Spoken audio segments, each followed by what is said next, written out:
Selamat pagi, selamat siang, selamat sore, dan selamat malam. Shalom. Saya Cek Murid Ibo. Pada kesempatan ini ingin menyampaikan pandangan saya sebagai seorang Pendeta GKI terhadap dinamika yang sedang menjadi perhatian publik, khususnya terkait dengan pemberitaan mengenai mutasi 2 orang pendeta di klasis GKI Manokwari. Pertama-tama saya ingin menyampaikan apresiasi kepada Penatua Yan Christian Warinusi yang telah dengan berani menyuarakan kegelisahan mengenai dugaan adanya kepentingan politik dalam proses mutasi pendeta di klasis Manokwari. Terlepas dari benar atau tidaknya dugaan tersebut, yang tentu harus dibuktikan melalui mekanisme gereja, saya melihat keberanian beliau sebagai satu bentuk kedewasaan iman dan tanggung jawab moral seorang penatua yang mencintai gerejanya. Saya percaya bahwa gereja tidak akan menjadi lemah karena kritik. Sebaliknya, gereja akan menjadi kuat apabila memiliki keberanian untuk mendengarkan kritik dan melakukan pembenahan. Sebagai seorang pendeta, saya ingin menegaskan bahwa mutasi pendeta bukanlah sesuatu yang salah. Mutasi adalah sesuatu yang biasa dalam kehidupan bergereja. Itu merupakan bagian dari penata layanan, pembinaan sumber daya manusia, dan penyegaran pelayanan. Namun mutasi akan menjadi persoalan ketika tidak lagi dilaksanakan demi kebutuhan gereja, kebutuhan pelayanan, melainkan dipersepsikan sebagai alat untuk mengatur kekuatan politik menjelang sidang klasis maupun sidang sinode.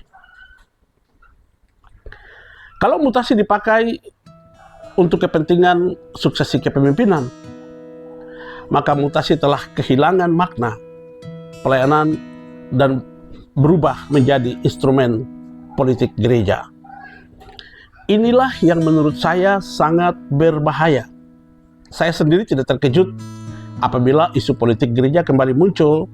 Selama beberapa waktu yang lalu, saya berulang kali mengkritik praktik-praktik politik praktis yang mulai berkembang dalam tubuh GKI di tanah Papua, teristimewa menjelang tahun-tahun politik. Dan saya yakin persoalan ini bukan hanya terjadi di Manokwari.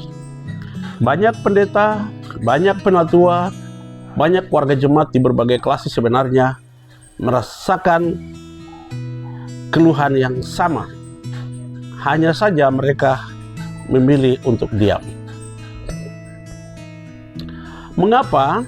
Karena ada kekhawatiran bahwa ketika seorang pendeta, misalnya secara khusus pendeta, mulai bersuara kritis, ia justru akan menghadapi tekanan, intimidasi, bahkan dimutasikan karena dianggap mengganggu kepentingan tertentu. Kalau situasi seperti ini benar terjadi, maka gereja sedang kehilangan ruang dialog yang sehat. Padahal gereja adalah tempat untuk saling menegur dalam kasih, bukan saling membungkam. Saya juga ingin menyampaikan bahwa persoalan serupa saya lihat terjadi di klasis GKI Mimika. Dalam keputusan lengkap Badan Pekerja Sinode GKI di Tanah Papua, terdapat atau 7 orang pendeta dimutasikan. Yang diputuskan tentu melalui suatu rapat berjenjang sesuai kebutuhan dan masa pelayanan. Ketujuh pendeta tersebut telah menerima surat keputusan yang sama. Namun dalam pelaksanaannya terjadi perlakuan yang berbeda. 3 orang pendeta tetap melaksanakan keputusan tersebut dan pindah ke tempat pelayanan yang baru. Sementara 4 orang pendeta yang lainnya berdasarkan informasi yang berkembang di lingkungan gereja, setelah melakukan komunikasi secara khusus dengan ketua sinode, tidak lagi melaksanakan mutasi karena putusan tersebut dibatalkan. Kalau informasi ini benar, maka saya ingin bertanya kepada seluruh pimpinan GKI di tanah Papua.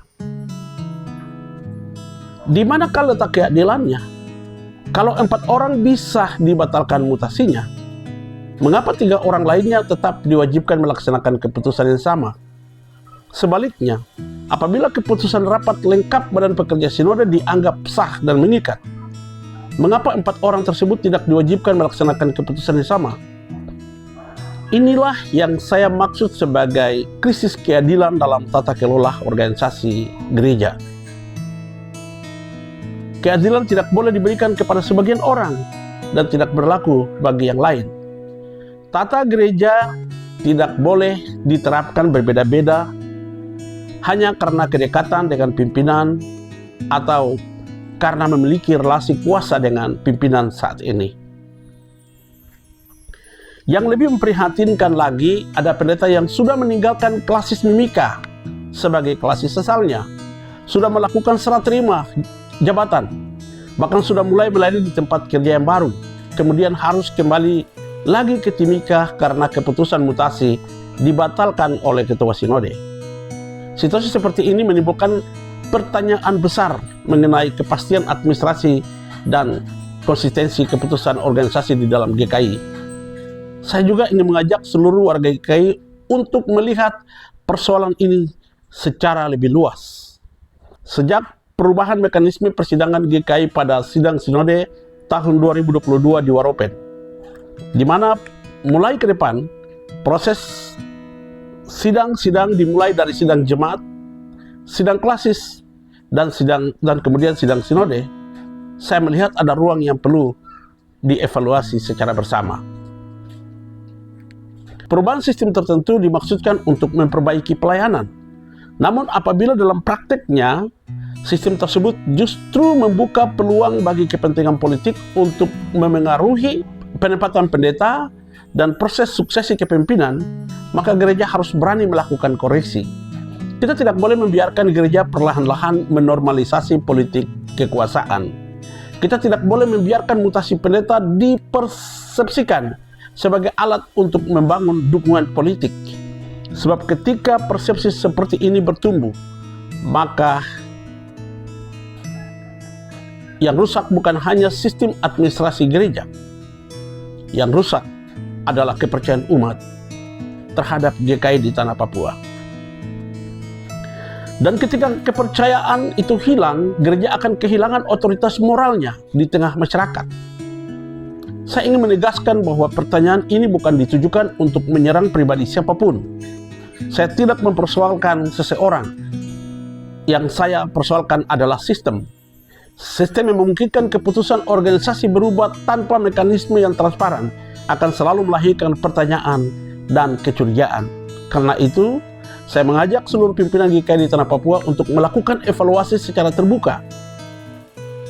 Mari kita kembalikan gereja pada marwahnya. Mari kita tegakkan tata gereja. Mari kita tegakkan keadilan. Mari kita pastikan bahwa setiap pendeta diperlakukan sama di dalam aturan gereja. Sebab GKI bukan milik ketua sinode, bukan milik ketua klasis, bukan milik kelompok tertentu. GKI adalah milik Kristus. Dan karena itu, seluruh keputusan gereja harus mencerminkan keadilan Kristus, bukan kepentingan manusia. Sebagaimana firman Tuhan dalam 1 Timotius 5 ayat 21, janganlah kamu melakukan sesuatu dengan memihak atau karena pilih kasih. Kiranya firman Tuhan ini menjadi pengingat bagi kita semua, bahwa kepemimpinan gereja bukanlah soal mempertahankan kekuasaan, melainkan soal mempertanggungjawabkan panggilan pelayanan di hadapan Tuhan. Kepada saudara saya, Penatua Warinusi di Manokwari, terima kasih untuk keberaniannya menyuarakan sesuatu yang menjadi koreksi bersama bagi GKI di tanah Papua. Dan kepada kita semua, Tuhan memberkati. Salam bahagia.